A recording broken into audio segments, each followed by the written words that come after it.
Black Death. It's a name that echoes through history. A specter of a disease that wiped out as many as 50 million people in Europe in the 14th century, perhaps half that population. It reshaped societies, toppled empires, and left a scar on the collective memory. We think of it as a relic of the past, a horror story confined to history books. So what would you say if I told you that in August of 2025, a person camping in beautiful Lake Tahoe, California, was diagnosed with the plague? That's right, the plague, caused by the same bacterium, Yersinia pestis, that caused the Black Death. It never actually went away. It's here, in the United States, right now. But before you panic, the story of the plague in the 21st century is not one of a looming pandemic like, well, COVID wasn't, but that's another story. It's a fascinating story of how a medieval monster became a rare, manageable, and predictable part of our natural landscape. Today, we're going to uncover the journey of the plague, from the rat-infested ships that brought it to America to its current home in the Wild West. We'll look at the real numbers, find out how you can actually get it today, and we'll break down exactly what happened in the recent case in Lake Tahoe. This is the story of the plague in modern America. An unwanted stowaway. For most of us, it's history. North America was a continent free of the plague. The bacterium, which is called Yersinia pestis, is not native here in the US. Its arrival is much more recent than you might think. The year is 1900. The world is connected by steamships, and these ships carry more than just cargo and passengers. They carry rats. Today we're going to uncover the journey of the plague, from the rat-infested ships that brought it to America to its current home in the Wild West. We'll look at the real numbers, find out how you can get it today, and we'll break down exactly what happened in that recent case in Lake Tahoe. This is the story of the plague in modern America, an unwanted stowaway. For most of its history, North America was a continent free of the plague. The bacterium Yersinia pestis is not native here. Its arrival is much more recent than you might think. The year is 1900. The world is connected by steamships, and these ships carry more than just cargo and passenger. They carry rats. And on the rats come fleas, and on the fleas on those rats was a microscopic stowaway. Plague was introduced to the United States when steamships from Asia, where outbreaks were happening, docked in port cities. It didn't take long for the bacteria to jump from the ship rats to the local city rat population. Soon, the United States had its first taste of the disease that terrorized the old world. Outbreaks flared up in cities like San Francisco and Los Angeles, the major urban plague epidemic in the US. The last major urban plague epidemic in the US was in Los Angeles from 1924 to 1925. For a moment, it looked like America might face the same urban plague cycle that had defined the disease for centuries. But then, something critical happened. The plague escaped the cities. The bacteria began to spread from the city rats to the native wild rodent populations of the American West. Think ground squirrels, prairie dogs, chipmunks, and marmots. This was the turning point. By establishing itself in these vast wild animal populations, Yersinia pestis found a new permanent home. It created what scientists call a sylvatic cycle, a natural transmission loop between wild animals and their fleas. Unlike the urban cycle, which could be fought with sanitation and rat control, this wildlife reservoir is impossible to eradicate. The plague had become a permanent, naturalized part of the ecosystem in the western US. And every single human case of plague in the US today is a spillover from this hidden wild cycle. So, if the plague is permanently entrenched in our wildlife, why aren't we seeing massive outbreaks? Because the reality of the plague today is completely different. First, let's talk numbers. The CDC reports that in recent decades, the US sees an average of just 7 human plague cases per year. Some years it might be a dozen, some years it might only be 1 or 2, but that's the average. But the average is stable and it's low. This isn't an epidemic, it's a rare zoonotic disease, meaning it comes from animals. Second, it's not everywhere.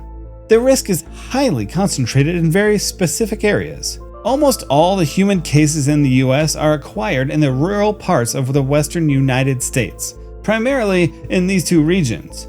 This is where the specific types of rodents and fleas that carry the bacteria live. So a case in Florida or Maine would be almost unheard of unless that person had recently traveled out west. So how do those 7 people a year actually get sick? Well, the number one way is through the bite of an infected flea. Imagine a prairie dog dies from the plague.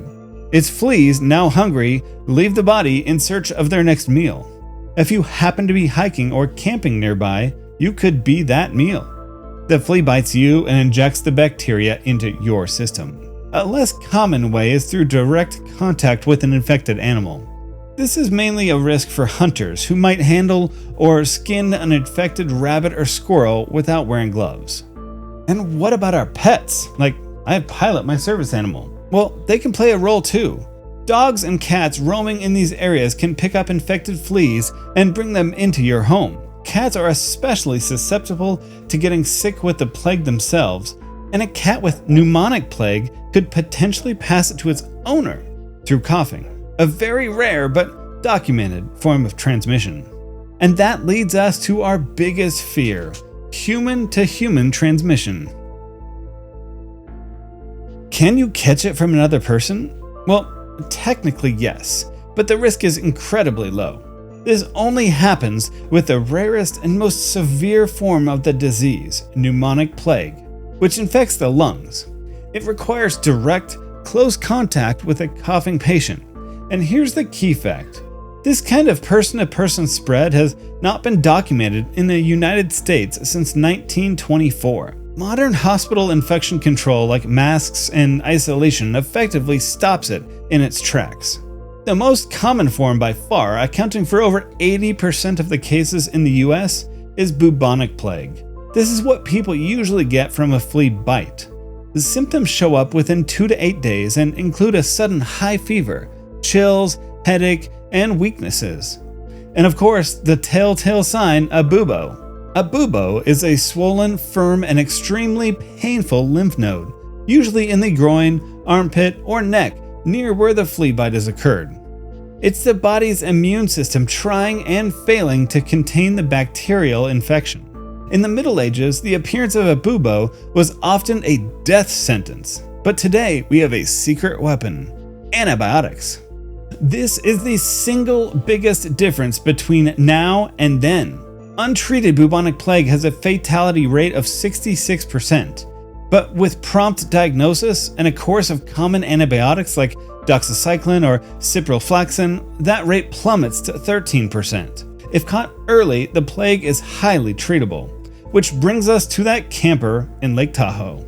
In mid-August 2025, health officials in El Dorado County, California, received notification from the state. A resident from South Lake Tahoe had tested positive for the plague. This investigation revealed the most likely source of the infection. The patient had been camping in the South Lake Tahoe area and was probably bitten by an infected flea. It's the textbook scenario for modern plague transmission. But here's where the story reinforces the modern reality of the disease. The patient wasn't in a medieval quarantine ward.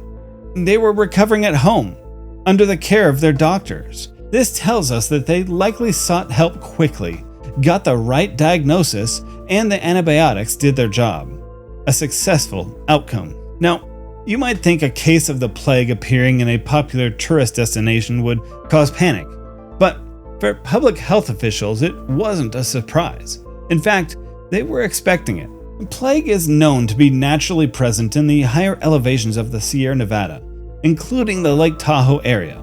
And officials don't just guess, they actively look for it. Through a routine surveillance program, they test local rodent populations. And get this, between 2021 and 2024, they found 41 different rodents, most likely chipmunks and squirrels, in El Dorado County that showed exposure to the plague bacterium. In 2025 alone, before this human case was even reported, they had already found 4 more positive rodents, all of them right there in the Tahoe Basin. This wasn't an anomaly, it was a predictable spillover event. The last human case in the county was in 2020, also from the same area.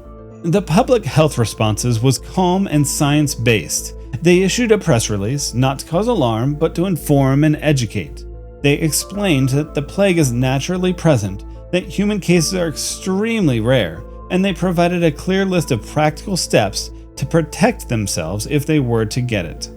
The Lake Tahoe case is a perfect example of a modern plague paradigm. A known risk, actively monitored by surveillance, leading to a rare human infection that is successfully treated by modern medicine. So if you live in or are planning to visit the beautiful American West, what should you do? Well, the good news is that the precautions are simple and straightforward. There are no plague vaccines available to the public in the US, so prevention is all about behavior. Make your home less attractive to rodents. Clear away brush, rock piles, and junk where they can live. Don't leave pet food out. Second, when you're out camping or hiking, use an insect repellent containing DEET on your skin and clothes to keep fleas away. Wear long pants and tuck them into your socks. A third, and this is a big one, avoid all contact with wild rodents. Do not feed the cute chipmunks and squirrels, and never ever touch a sick or dead animal. Also, try not to camp or rest right next to rodent burrows. Finally, protect your pets. Use a veterinarian-approved flea control product and don't let your pets, especially cats, hunt rodents. If a pet that roams outdoors gets sick, take it to the vet immediately and tell them that it may have had contact with wild rodents. The story of the plague is a story of transformation. A disease that once brought civilizations to their knees has been cornered by medicine, science, and public health. Today in the United States, Yersinia pestis is not the specter of the Black Death. It's a rare wildlife disease confined to specific ecosystems with a predictable and low rate of transmission to humans. The risk to the general public is incredibly small. But as the Lake Tahoe case shows us, it's not zero. The ancient bacterium is still out there, cycling silently among the squirrels and chipmunks in some of the country's most beautiful landscapes.